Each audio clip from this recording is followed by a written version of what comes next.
Danny, how you doing, man? I'm good, Lewis. How are you? I'm not so bad, It started snowing here, Oh. which is nice. February the 10th. I was going to join Greta Thunberg's cause if it didn't snow this winter, because it hasn't. This is the first snow we've had this winter. But now, I don't need to. Well, I mean, you mentioned Greta Thunberg quite a lot.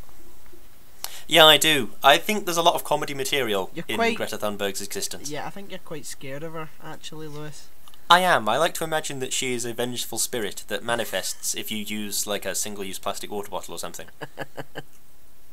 Yep, she's on her way now. Do you know why it's snowing there, Lewis? Why? It's because I've left. It's all... The Shire is blue because I'm no longer there. Well, it's more grey, but I get what you mean. Right. Today we're talking about some Doctor Who, aren't we? We're talking about Can You Hear Me, which is an episode of the 12th series of Doctor Who. Yep. And it stars Jodie Whittaker, Bradley Cooper, Mandip Gill, and Tosin Cole. It was quite a strange one to have Bradley Cooper in it instead of Bradley Walsh, but I quite like the choice. I thought it was nice. It was a nice change of pace to have Bradley Cooper in there. Oh God! I was just gonna wait to see how long. I couldn't think of Bradley Walsh's name, and I was like, Bradley Cooper. Yes. But yeah, it was a good one. I think it was all right. It was written by Chibster and a guest writer whose name I can't remember off the top of my head. Charlene James. I see. And it was Good old Charlene James. Yeah, and it was directed by Emma Sullivan. Ah, very nice. Yeah. Well then, have you got an opening statement about it? I do. A fascinating concept of gods playing games that prove disastrous for the rest of us, and yet just a big laugh for them. I liked it. It was good how they kind of very briefly. It's quite a dark concept for essentially a kids' sci-fi show. Yeah. They explored this idea of what's the word? If you're immortal and all-powerful, you have essentially got no morals because there is no judgment waiting for you. I'd say that's probably quite accurate. Oh yeah. My opening statement is a good episode which had a good message about a real-world problem. This is how you try and make a sci-fi episode about a real-world thing. I like it. Earlier in the series, they tried to make a few episodes about things that happen in the real world. The one that sticks out to me is the Orphan 55 one. They're trying to make a point about pollution, and they completely ballsed it up. Yeah. And this one was kind of an episode about mental health, and about the sort of mental health... I think it's referred to as the mental health epidemic, which annoys me a bit, because I think it's... Just because you're hearing more about something doesn't mean it's more of a problem than it always was. But, you know. That's true. But yeah, this is about mental health to some degree, and you see Graham talking to his friends, and Graham talking to the doctor, and you see Ryan talking to his friends, saying, "You all right, mate? You're not quite yourself. You feeling all right?" sort of thing. And you see Yasmin talking to her sister, and all this sort of stuff. I like it. It's cool. Yeah. I agree. Cool. Completely. You got any cheeky CRQs? I do. Yeah. Sorry, let's start with some non-cheeky CRQs, please. Okay. Sorry. It's a nice callback to the telepathic circuits, I thought. Yes, that was good. They brought that back. I mean, I like that it was a different sort of format for use as well. Like, I think you had to stick your fingers in the old ones, and it like tapped into your brain. But this one had like almost a chameleon circuit style helmet. Yep, that's right. I quite liked it. Tahira and other guest stars react very well to time and space travel.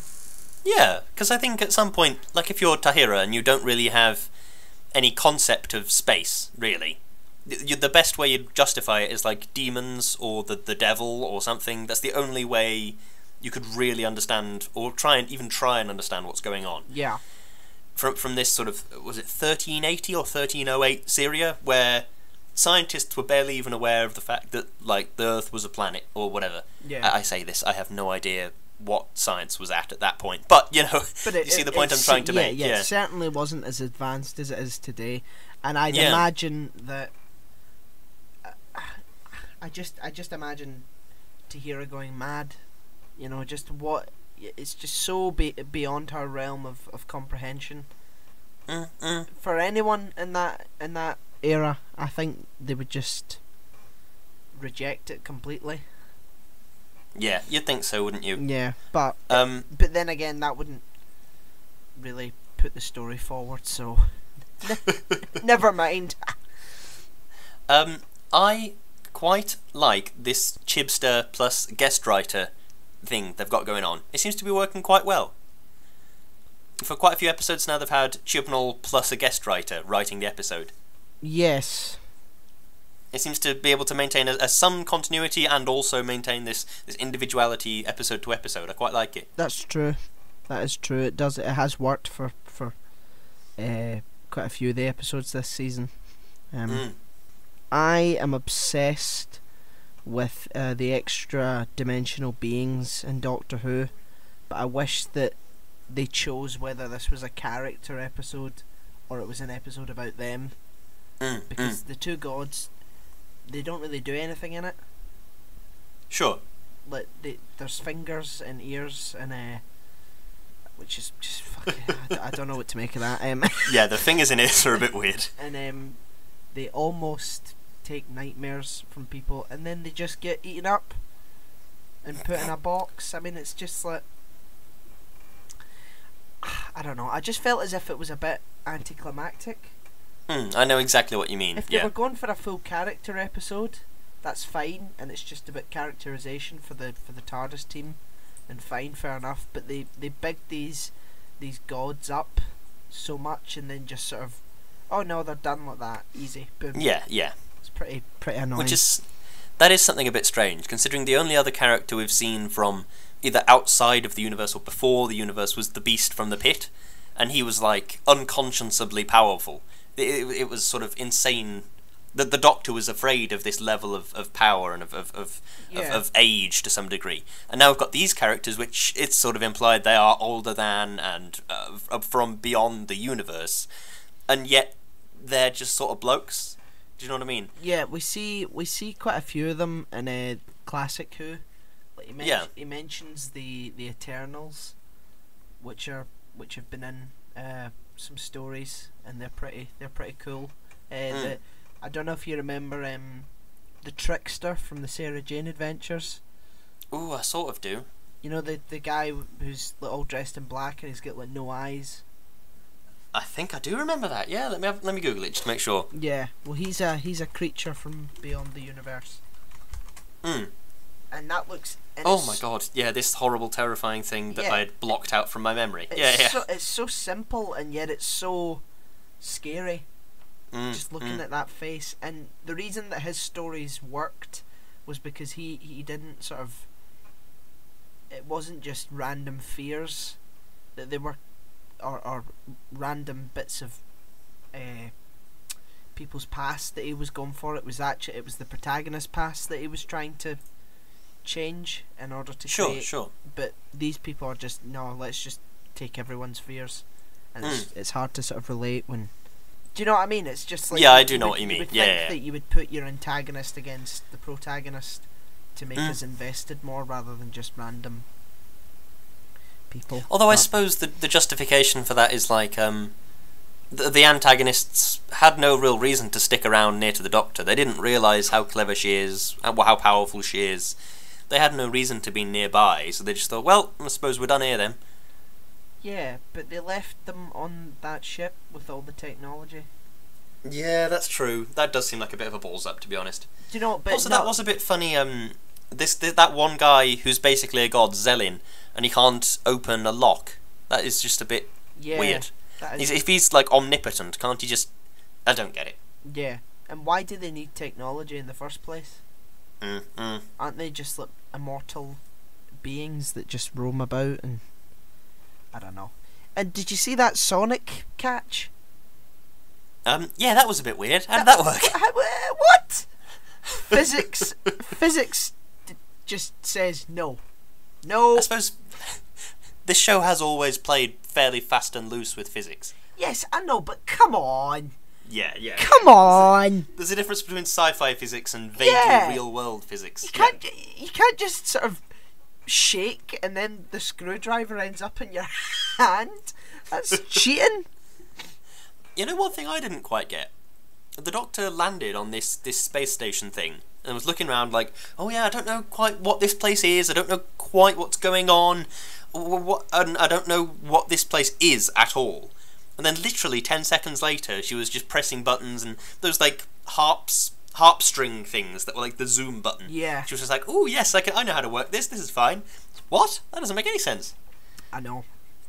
I think that we'll get her pushing some buttons so that she looks as if she's doing something. What I did like is that it gave some good characterization for the TARDIS team. That I'm starting to feel a bit more for these characters. Yeah. You know, and I don't think they struck the balance between giving characterization and telling a compelling story. Yeah, I agree. Because I was, even though I like all the sort of gods type thing, I was far more interested in the characterization than I was these two gods that just were there. Oh god, yeah, definitely. Like, oh god, yeah. No! But totally. Like that's one of my great faults with Series 11 is I just didn't care about Yaz and Ryan and Graham. Graham I kind of cared about, because he was kind of the only one of the three that had any kind of characterization. But then, like Yaz, you just sort of like, yeah, she's a girl and she's a police officer. And that was it. Yeah. There was nothing built on that. Yeah, they didn't The use same it. for Ryan. It was just a guy that works in a warehouse, and nothing was built on that. That's true. Well, his gran died. Oh well, that's true. Even though he didn't really, Yeah. he didn't really seem to affect him very much, Yeah. which is quite odd. He's not very intimidating, is he? Because he came in and he was like, "Oi, Waydans, get off her!" Like that, and I was. Yeah. I was sort of like, "Oh, Jesus!" I'd be shaking if I was a extra dimensional god. I've got a question. Go on. How does the Doctor not notice when people wander off? I mean, yeah, because maybe Is she sufficiently sort of absent-minded? Yeah, maybe they're trying to do that Sherlock thing. That Sherlock is just thinking so much that he just forgets that he's just around people. But they've never done that before, so I don't know why they're Having a go now. Yeah, because it's convenient to the plot. So I don't know. I've got a bit of a bigger question. Go on. What makes these gods any different to the Doctor? Yeah, they can teleport. Oh wait, the Doctor can do that as well. This is the problem with having such a long-standing character history as the Doctor, is we've seen the Doctor do everything. We are aware that the Doctor can do anything. They are so able to do whatever they want. Yeah. That now nothing really presents a challenge for them. It's like One Punch Man, you know? Let's. See, as soon as they started talking about all the sort of gods type thing, I was like, oh my god, this is going to be brilliant. You know, I like it when beings beyond the realm of comprehension just get involved, and I love stories like that. It's so weird and so, you know, out there and horrific, but it just, why does he have fingers like just leaving his hand and just going into people's ears? It was a bit strange. And why did they need technology? That was like entirely an aesthetic choice. And yeah, the technology thing doesn't make any sense. Because she just literally teleports onto Earth and then starts sucking the life out of, or the fear out of people. Yeah. And it just seems as if, you know, the ship is obsolete. I don't know. I don't know. And why do they keep prisoners? Who? The gods. The gods. Why do they keep prisoners? Yeah, I didn't understand that either. Surely it'd make more sense to, like, harvest a nightmare and then take your creepy detached fingers back to the station and plug them in, sort of thing. If you need the technology to transmit into the little sphere, then sure, that kind of makes sense, but still a bit weird. Yeah, and do the fingers charge, or are they just there? Are they single use? Yeah, that's... Is Greta Thunberg going to manifest and kill this god? Yeah, I don't know. I mean, I was engaged throughout it. I didn't stop watching it, which was good. But, you know, some and why is it called Can You Hear Me? Yeah, I didn't get that either. I get if they were going for a mental health thing, which they quite clearly were, then it does make sense. That makes sense. make it more about mental health than the God thing, and they made it a bit more gaudy, a bit too gaudy for the title to make sense. Yep, they made it a bit too gaudy, and they didn't make it enough about the characters. Yeah. Either go with one or the other. I would think. Yeah, it's I have always liked these stories in sci-fi where like a legend or a myth is sort of explained in a way. Yeah. Like I liked that one about the devil that was in the David Tennant story with the beast in the pit. I like that. There was that episode of TNG where they go to this planet and they say 1,000 years ago this entity was summoned down to our planet and told us that we'd have 1,000 years of peace and prosperity, and now they've come back. And then you discover that this being that has manifested itself and come back after 1,000 years is actually like an alien with a shape-shifting technology sort of thing. Yeah. So I like these things that sort of unwrap this idea of mythology and legends and say, actually, these things are a bit weird when you start to think about it and start to unpack them from their sort of wrapping. Like the rings of Akaten. Yeah, I think so. That big, it's like, oh, this big god that demands to be worshipped. It's not a god, it's just this parasite that lives off of people's emotions and fears and and then it just gets overfed and dies. Stuff like that. I agree. I like stuff like that. One thing I don't quite get about some recent Doctor Who is that Ryan seems to exist in a bubble of stupidity. Yeah, why are they making him so stupid? I don't like everything he says is a bit of an idiot, and it's like I can understand not being a very observant person because that's my life. I'm not very observant, but like then the one like his nightmare that he had was his friend was sat in a chair as an old man and there was fire and he was like, "What's going on?" And he said, "Oh, the world burned and you didn't come back for us." It's like, yeah, okay, but this is very on the nose. It's clear that this alien Godfinger thing had to create a very simple, straight to the point nightmare to fool Ryan with. Is Ryan thick? Is that like a character trait? I just don't get it. I don't understand why they would make a character thick. Unless it's just sort of happened. It's a byproduct of Tosin Cole's performance. I don't know. Maybe Tosin Cole did the first few episodes and then was like, I think it might be kind of good if Ryan's a bit slow on the uptake or whatever. Because like at first they were playing it with what was it, the dyspraxia, or was it dyspraxia that made he can't balance and like he struggles with ladders. Praxis. No. The Ryan's he had something in like the first couple of episodes. Oh, so he did. Yeah. I thought you meant the disease from last episode. No. But like I get that he struggles with like coordinating and he can't ride a bike or climb a ladder or whatever. But that doesn't make him thick.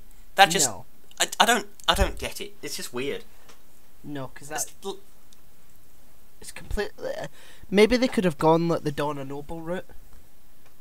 Like the assumption is made that she is just thick, but actually no, she's smarter than she leads on, and she ends up becoming very, very important.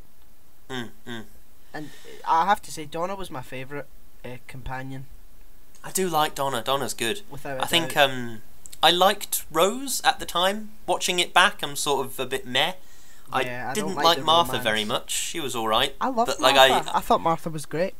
Again, she was like a solid meh for me. Like, she was a good, competent character, and I liked that. But I didn't like... I don't know, I just didn't enjoy watching it. I don't know. She was dealt like a bad hand because like the Doctor was still getting over Rose, and their Martha was trying to get in, but no, it wasn't it. So then she just sort of went, nah, fuck this. But I did like Donna. Donna might be one of my favourites actually. I look forward, when I do a rewatch, I look forward to watching her episodes. They are good. She's just so funny and just so charismatic. You know my opinion towards like Amy Pond. She's a terrible person. She's an interesting companion, but not a great person. I quite liked Rory. I don't know, I never quite liked River Song that much. Yeah. Clara was kind of good. I enjoyed watching Clara's performances. I didn't like Clara with Matt Smith. I liked Clara with Capaldi though. Yeah, I know what you mean. They did have a good dynamic. Yeah, I thought they were quite good. Until they tried to make Clara like a sort of semi-doctor type. You know, it's like yeah, she's smart, but she's not like a Time Lord. Yeah, you know, yeah. And the Doctor went to extraordinary lengths to try and keep her from dying in that fucking shit episode Hellbent. Oh, I still have nightmares about that episode, Lewis. Which one is Hellbent? Is that the one where he's trapped inside the confession dial? No, that one was good. I really enjoyed that. Yeah, I that's like one of my favourites. That's Heaven Sent. Yes, yeah. And then Hellbent is when he goes to Gallifrey and Clara gets brought back for a bit, and then she flies off in a TARDIS with that was dumb as hell. With Maisie Williams. Like her heart doesn't beat, and it never. I don't get that. That's weird. Yeah. But going back on my listing companions in a terrifyingly weird style, I thought Bill was kind of good. I liked Bill at the time. Yeah. She's quite forgettable, but I enjoyed her performances. I looked forward to her in all the episodes. She was quite a compelling character. I like that. Yeah, definitely. And then we have the brand new Team TARDIS. Yeah. Who's your favourite out of this TARDIS team? Probably Graham, to be honest with you. I know. I don't like the quipping, but like it's kind of best of a bad situation in a way. I think Yaz has got so much potential. Oh yeah. Like that they're just not using. They all do. They all could be really good characters, but they're just not using them properly. Yeah, you're right. Ugh, so annoying. I wish that I want like a historical person on the TARDIS, like a person from like another era. I think that would be quite cool. That would, because when you start to sort of consider it, if this show's still running in 2050, which it very well might be, then you're going to look back on the Rose Tyler episodes and think that is a different time period. That was 2005 compared to 2050. It's like getting somebody from 1950 or 1960 now. But you know what I mean? That is kind of crazy. Somebody from a different time period would be great. Like they briefly hinted that they might do it with Madame de Pompadour, and then they didn't. Yeah, that would have been good. It would have been. She was a very good character. I enjoyed that episode. She was, but then it was just another love interest for Tennant. Yeah. I hate the love interest stuff with the Doctor. It's just no. I think I know what you mean, but I enjoyed how that was a way of sort of humanising Tennant's Doctor, if that makes sense. Yeah, but he's not. No, I know he's not, but he always wanted to be. I think that was his key struggle. Yeah, was that he wanted to be human and he never could be. Yeah, I don't know. I just didn't. I like the idea that he's just a sort of. He has his own character flaws, but I don't like it when he falls in love with human beings. Yeah, I understand that, man. Because they introduce this idea that it's like, well, Time Lord society is so much more complicated, and it's not really about love or anything like that. It's just like friendship and you know, platonic relationships, and they don't really get all Love Island about it. You know, it's very high up and very advanced and very just sort of. And then he falls in love with a human being. It's just they can't quite seem to decide on that though, because all of the iterations of the Doctor we've seen have had emotional motivations, and all of the iterations of the Master we've seen have had emotional motivations. But on the same level, they talk about Gallifrey, like you say, in this very sterile way, in a way you'd think, oh well, then there must be no sort of natural-born Gallifreyans. They must be sort of grown in a lab or something. Yeah. But then you start to consider, when the Doctor says he had a wife and children and grandchildren, and so yeah, that's true. It makes you question it. Or is the Doctor some kind of Luddite anti-technologist type person? I don't know. And even though the Master does terrible things, it's they still consider each other friends. Yeah. Which is pretty insane. And that's the sort of thing I'm talking about. That sort of everything else is just, everyone else are just playthings. But the Doctor's like, oh, the universe is beautiful and everything like that. But I don't think he can. If you go with that characterization, I'd find it very difficult to see him, or her sort of relate to ephemerals, as they're called. I love that word, ephemeral. I tell you what, I was kind of disappointed by this episode. At that point at which the lady from the prison orb teleported onto the platform, I thought she was going to turn out to be the Master. Like she would teleport onto the platform and twist her watch or something, would turn into Sacha Dhawan. I thought that would be a good way to bring him back and say, oh, they're from another dimension, because Sacha Dhawan was trapped in another dimension. Do you know what I mean? I think that would have been a good way to do it, but then they didn't, and I thought, oh, well, you know, I mean, it's up to you, I guess, but yeah, I guess that kind of sucks. I think we've got one more episode of filler, and then we're back to what people want to see. Yeah. It is a funny way of doing it. I mean, don't get me wrong, I get it, but you and I have grown up watching, like, Russell T Davies absolutely killing it with Doctor Who. And then we both are fans of classic sci-fi and modern sci-fi that's very, very good. We have high standards for sci-fi because we know what good sci-fi is. This show, in this series, it does seem to be getting better episode by episode. I'm not sure if it'll quite ever hit the sort of viewer peak that it did with Russell T Davies era, but it is getting good. I am enjoying these episodes more and more than I did with the first, say, 3 or 4. I agree. Hey, have you got a closing statement, ma'am? Yeah, I've got it here. Hit me with it. Okay, I will. I'll smack you with it. Right in the mouth. I love it when weird gods get involved, but I felt it was just a bit wasted. The dialogue was fairly clunky, and its ending was anticlimactic. If they wanted to make it more about characterization, that's fine, but they didn't dedicate enough time to the TARDIS team getting through their trauma and fears. Yeah, you're right. This could have benefited from being a longer episode with roughly the same proportions, maybe. Yeah. Or maybe more Team TARDIS stuff and about the same amount of God stuff with a longer episode. That would have made it a bit more characterization-y. I would say so. I got my closing statement. It makes a good point about a genuine real-world problem. You do need to talk to people, and it's nice to see that so well represented. It's something that you don't see very much in media. It's had a little bit of a surge in popularity recently with characters like Newt Scamander, who's very willing to talk about his problems, who's very willing to have a different kind of masculinity.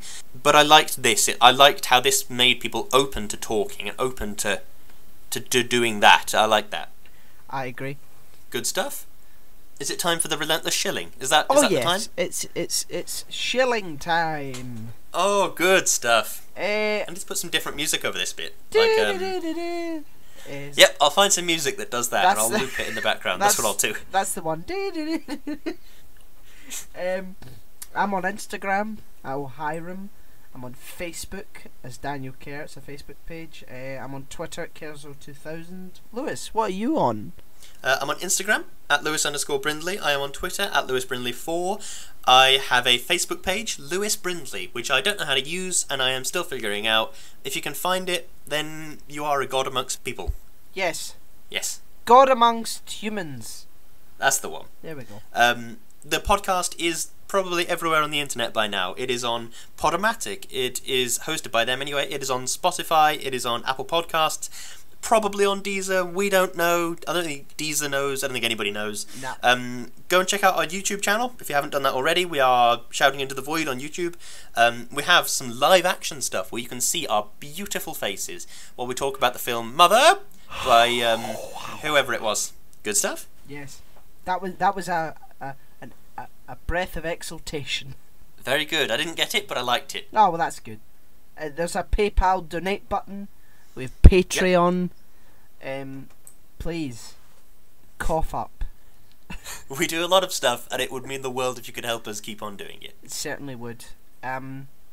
Well, that's us, isn't it, Lewis? It is. We will see you next week in a whisper. Yes. To talk about whatever the next episode is, whatever it's called, and whatever happens in it. We'll talk about it, whatever it is. See you then. Whisper. See you later.